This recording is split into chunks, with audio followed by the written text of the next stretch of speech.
Well, it's that time. We've been running down the top 5 financial news stories of 2017. We find ourselves now at the undisputed heavyweight champion of the year, number 1. Yeah, number 1 with a bullet. Do you want to know what number 1 is? I bet you do. I bet you do. Number 1 is going to be, I can't pull these sleeves up, they're kind of tight. Number 1 is going to be somewhat of a polarizing topic. I apologize if I hit any kind of hot button issues with people who don't want me getting into politics, who really like me staying in the financial markets, but we would be remiss here at Wall Street Breakdown if we didn't mention what is the number 1 financial news story of 2017. And I would say leave in the comments any kind of disputes you might have about this, but I have a tough time believing that anybody would come up with anything significant enough to make me believe that this isn't the number 1 topic. I'm Cody from Wall Street Breakdown. The number 1 topic for the financial news stories of 2017. It's fake news. It's not.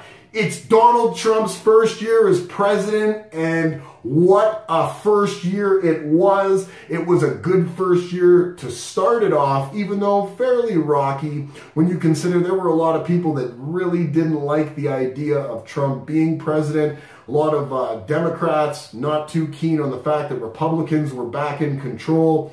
But when you look back at the body of work from his first year and his first term, and I say that because I'm expecting a second, his first year in 2017 was miraculous, to say the least. He got a lot done, and a lot of those promises he made, well, some of them were very overblown during the campaign. A lot of them he still found a way to end up putting into practice. Let's take a look first off the economy. The economy did so well. We covered it in video number 2, the stock market. It grew like a weed. Not like medical marijuana, but it grew unbelievably. Like you'd think Monsanto was growing the economy. It was that good, right? This was definitely the economy on steroids. I don't want to use silly terms like you see in the news, but the economy did so well, and it's tough to say that it wasn't in response, at least in part, to Donald Trump becoming president and putting into practice a lot of the stuff that he promised he was going to do, which ends up helping entrepreneurs, capitalism as a whole, and that's what we're here for. I'm a capitalist. You know, when we really get down to the brass tacks of all this, I know a lot of people have idealistic and moral views about things, but I'm not here to save the world. I'm not going to lie to you. I'm here to save myself. I've got a family. I've got people to support. I got to take care of me first. It's kind of a me first society we live in, right? I mean, you're here to take care of you. You're not watching this because you love me. You're watching this because you care about the news. You care about finding out what's going to be most important for your portfolio. And ultimately, that's what capitalism is you got to take care of yourself first before you can take care of anybody else. That's why if your plane's going down and that little dealie falls out, they say you got to put yours on first. Because if you don't, you can't help anybody else. So capitalism ultimately helps entrepreneurs, businesses grow, strive, get bigger, stronger, and add to employment.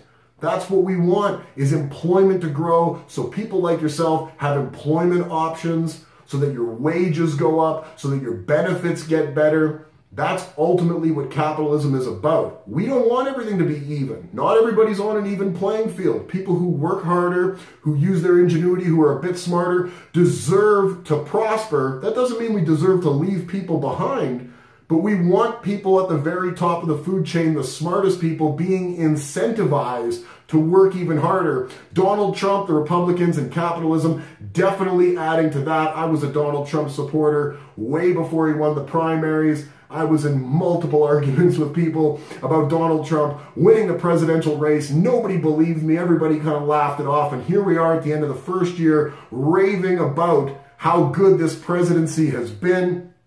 Productivity up 3% in Q3 for the United States. That's overall work productivity up 3%.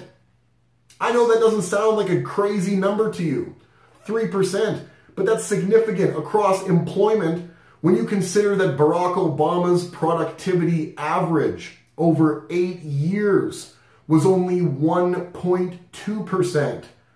3% growth is significant. Manufacturing jobs, just in November alone, had the biggest jump in 15 years. What that means is it's putting you and your family, your loved ones, your friends back to work. And if not back to work, they're giving you new employment options. The chance to say, I don't want to work here. I don't want to work in this region anymore. I'd like to move my family. I'd like to take my skills and go from here to there, from this company to that company. And you have those options, and that's what we want for you. Ultimately, your portfolio is growing and your quality of life continues to go up. That is what the whole Make America Great Again prospectus was about. See, I'm Canadian. I've covered this. I'm Canadian. I don't even get to benefit like you guys do. You have a beautiful country. It's phenomenal. It is the country that leads the world. There is no question about that. I am not here delusional, assuming that Canada or somebody else does it. It's you guys. And you guys are in a boom period, and this boom period is a boon for you, your family, and your future. I hope you're taking advantage of it and realizing just how lucky you are. Illegal immigrants was a big topic during the presidential race. We're going to build a wall and do all this kind of stuff. And I think we all understand a lot of that was to get attention. No one was actually expecting to build a giant wall across the United States-Mexico border, right? We understand that. The issue was that there were millions upon millions, 13 million roughly, illegal immigrants in the United States that were taking jobs. You know, that's the problem. It's not that we want to keep people out. Here in Canada, we bring tons of people in. It's not that you want to keep people out of your country. It's that 13 million people illegally in your country taking jobs from citizens like yourself and not paying taxes on those wages. That doesn't do anything to help your country. So it's not a matter of taking a moral standpoint. It's the same standpoint that Donald Trump took, was go through the proper channels to become a citizen of this country. Pay your taxes. Get employed in the legal way that everyone else has to be employed. There's nothing wrong with that. That doesn't mean that someone is inherently evil, but people want to take it that way because they take it as he's trying to keep people, lesser people, down or something. That's not the truth. The truth of the matter is Donald Trump is concerned with one thing and one thing only, and you American people are the beneficiary of that. The one thing he's concerned with is America. Tough to blame the guy. He's not concerned with Canada. He's concerned with the United States of America and the United States of America prospering. So illegal immigration was about 60% down in 2017. In fact, the director of ICE that managed the borders, he's been a director of ICE for a very long period of time. He said this president has done more for border security and public safety than the last 6 presidents that he's worked for. That's a substantial comment. That's not off the cuff. There's nothing political about that. The fact is the man is doing his job and he's doing what he said he was going to do. We're not going to put up a wall, you know? That's all just there for talking points. That's something the media wants to grasp onto, and they grasped onto it and they kept feeding it to him and he kept feeding it back because it's going to get you attention, right? When you're trying to get elected to something, Donald Trump knows how the media works. The best way to get your attention is to volley back and forth because they're going to continue to put your face on the television, and ultimately it brought him to the presidency. And you see, there was a workaround without putting up a giant wall. It was adding to border security, making it a priority, investing government money into border security. And now border security sees a 60% decline in illegal immigrants crossing the border. What do we see them doing now? Now that border security seems to be under control, there is a serious infrastructure problem in the United States. Engineering, bridges, roads, things that need to be repaired.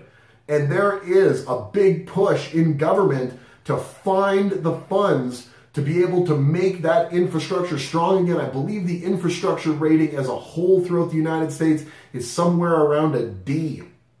A D on the A to F scale, a D is not very good. I'm not sure how many of you went to school and got some D's. I don't know if I got a D in something once. I don't remember what it was. It might have been home ec. That's why I'm married now. My wife knows how to do all that stuff. I'm good with numbers. I'm not good with a whole lot else.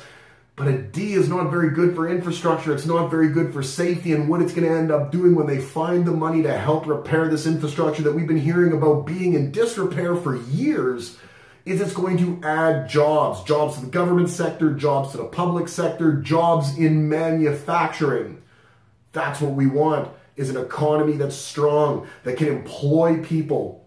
That's what we need. That's what you guys need. That's what I'm rooting for, is the superpower of the world, the country that leads, the United States of America. We don't want to just lead in technology. We don't want to lead in the most iPhones. We don't want to lead in debt. We don't want to lead in all that kind of stuff. We want to lead in prosperity. We want to lead in moving forward. Your president, Donald Trump, has definitely been doing that. A reduction in business and entrepreneurial regulation. Now, we know Donald Trump's a capitalist. We just finished talking about capitalism, how much I enjoy capitalism, why capitalism is kind of my religion. It's we got a short time here. You know what I mean? You got a very short time on this earth. You don't know when it's up. You have a very, very short window of opportunity to go out and make something in the world of yourself. Compound interest is something that needs for you to get started very early and work towards something in the time horizon that you are given. Take care of your family. Take care of all the responsibilities that you have, and hope to help the next generation of your loved ones flourish. And the best way it's going to flourish is if we allow business and entrepreneurs to flourish. They create jobs. They're the ones that help an economy push forward. Anytime we're trying to stifle an economy from growing, you're not going to have the type of job prospects and the money coming in that you need. Ultimately, it's all going to feed back into the GDP. It's all going to end up helping everybody as a whole. You have so many unfunded pension plans and stuff out there that need things to pick up. We heard here near the end of the year, Donald Trump talking about Amazon in relation to how much the USPS does for Amazon, and the USPS has $10 billion in unfunded pension. You know, you need to make sure that this money comes in. So he's not just hands off as far as capitalism goes. He understands there's a trickle-down effect from the top. You want to make sure the number one companies, the people who are the go-getters, the guys who go out there and create prosperity, are able to do their job, and ultimately it's going to come trickling down, and it's going to allow everybody to have opportunity. I know people are all the rage about the top 1% and how, you know, the middle class is going away. And the fact of the matter is if you work hard and you put in the effort, you are eventually going to break through any glass ceiling that might be set there for you. Don't let anybody convince you differently. Everybody wants to hold you down. They want to tell you it can't be done. They wanted to tell you Donald Trump wasn't going to be president. Every news channel told you that, right? How many states that notoriously vote Democrat voted Republican? How many? There were multiple of them that have a track record of continuously voting Democrat and not voting Republican, that voted Republican. Labor states, states where people work very hard for their money. Their quality of living is of importance to them. But the news would have you believe the otherwise. They would have you believe that Hillary was well out in front. There was no point in you even going to the poll, that this was going to be a laughing stock of an election. And how did that pan out? The fact of the matter is the news is trying to keep you down. The news media is trying to make you feel like you aren't good enough. Everybody else is rich and famous and pay attention to them, and you just continue to live your little average life over there. I say the opposite is true. Forget about all the nonsense and the noise you see. Worry about you, yourself, your family, your loved ones. You are going to do excellent in 2018 and the years going forward if you put in the hard work. I believe in you. I know you can do it. I know any parameters that have been set up for you by people around you, in your mind, in your community, it doesn't make a difference. None of those things are real. Prosperity, the ability to move forward, it takes time. It doesn't happen overnight, individually, for a country, for an industry, for whatever. But if you continue to work at something, you are going to find that you're going to be able to make headway. Don't let anybody tell you differently. Capitalism and entrepreneurship is definitely something that we need to embrace and realize that these are the people, these are the companies that create jobs, that bring in revenue to our economies, and we need to stop demonizing the idea of capitalism, because capitalism is what built your great country in America. Taxes. I think there's been enough in December about taxes. We've already heard that Paul Ryan spoke and said, you know, people can expect a regular middle class people. I know there's no middle class anymore, but regular median income people are going to see about a $2,000 rough net increase in their income this year. They said, take a look at your paycheck February 1st. That's going to be the best way you're going to be able to tell if this was all a bunch of hooey or if people are telling you the truth. Take a look at your paycheck from January. See if it's different. Take a look at the analysts out there that are reorganizing EPS from a lot of companies that do business exclusively or a lot of business inside the continental United States. Take a look. Because tax reform is going to help. These old archaic tax laws were doing nothing. They weren't helping any social programs. Charging you more or charging big business more was not adding to anything. We just had an administration that was in for 8 years and dug more of a hole with less spending on defense. They didn't do any of the stuff they said they were going to do. They talked a really good identity politics game. They hit you right here, right in the soft spot. That's not going to get anything done. Fact of the matter is the pocketbook is where things are going to get done. It's going to be you that makes you feel better about yourself. If you need a safe space, if you need 500 people to get around with you and all chant the same thing so that you feel like your ideals are being co-signed, you should be able to sit in a quiet room by yourself and realize that anything that you think that you're doing, that's probably the right thing to go ahead and do. You follow your own instincts. You're smart enough to be able to stand on your own 2 feet. So we need good tax reform so that you guys and these corporations that do business in your country, that employ Americans, they get the opportunity to thrive. And we're seeing it. How many companies have already given kickbacks to their employees? We've seen it. Wells Fargo has set a new standard for what their minimum wage inside their corporation is going to be. AT&T gave a bunch of money back to a lot of their employees. You're going to see it time and time again. There's going to be dividend hikes. You're going to see share prices increase. You're going to see these companies not only be able to do more hiring, but be able to do more business. And more business is what's going to help a lot of these companies grow internationally. You got a one-time tax rate for companies repatriating money. There's over $3.5 trillion internationally from American companies that are sitting in what ostensibly are tax havens, countries like Ireland. They're sitting over there because administrations that were in before and the tax programs that were used in the United States, they weren't beneficial to them. So they kept the money out.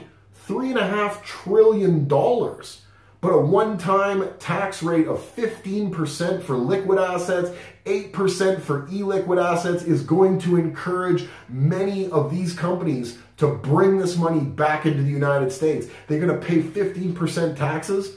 That's nothing. Amgen's already said they're bringing it back in. They haven't said just how much, but they expect to spend about $6 billion in new taxes. $6 billion in new taxes is going to add to the bottom line.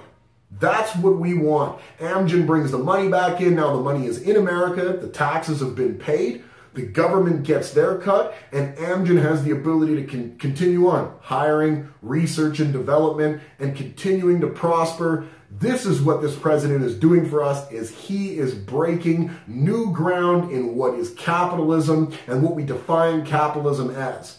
We have not had this since probably Ronald Reagan. It's been a long time since we've had a president that really wants to make sure America thrives, and not thrives by a strong fist. Even though we've had Donald Trump mention that America obviously isn't shy about that, but if they can keep their hands out of it, why would you get involved? He doesn't seem like he wants to be involved. You know what I mean? He seems like he wants to make sure America in and of itself is able to secure itself by being a strong country and having its citizens do very well and your quality of living being very high. We've had trade agreements like NAFTA that are going to be reorganized. Donald Trump did an amazing job in 2017. There's no question about it. I would imagine 2018 will only be better, and a lot of the naysayers are just going to have to eat their slice of humble pie. That's just the way it is. That was the #1 news story of 2017. Like I said, fairly polarizing topic. I'm not entirely sure if you agree or disagree. I'd love to hear from you, no matter what it is. I hope that you don't judge me based on the fact that we might have a little different ideals. What I want is the best for you and the best for myself. And the best way that we're going to get there is by having a strong economy and us having the options and the income that we rightfully deserve in the marketplace that exists for us, right? I mean, it's pretty tough to be able to combat that theory, I would imagine. But you can feel free to do it. That was the #1 news story. 2017 is in the books. That's it. That's all. We're moving on to 2018. It's already the 1st. I hope you guys had an excellent new year, excellent 2017. I'm Cody from Wall Street Breakdown. If you haven't already, like this video, subscribe, notification bell, and comments. Leave us some comments. We love hearing from you guys. You guys are what make our channel thrive. 2017 was an excellent year for us to kick it off. I know a lot of people were having trouble with YouTube in 2017. We were having nothing but a good time. Alphabet, you're doing an excellent job, running an excellent platform. We thank you for being allowed to grace your presence every day that the financial markets are open, and try to help your portfolio grow and help your economic prosperity continue to thrive. We thank you. We hope to be here through 2018 to help continue to do that. We hope you remain with us. We hope you guys have an excellent 2018. Leave us the comments. Let us know what's going on, and have yourself an outstanding year.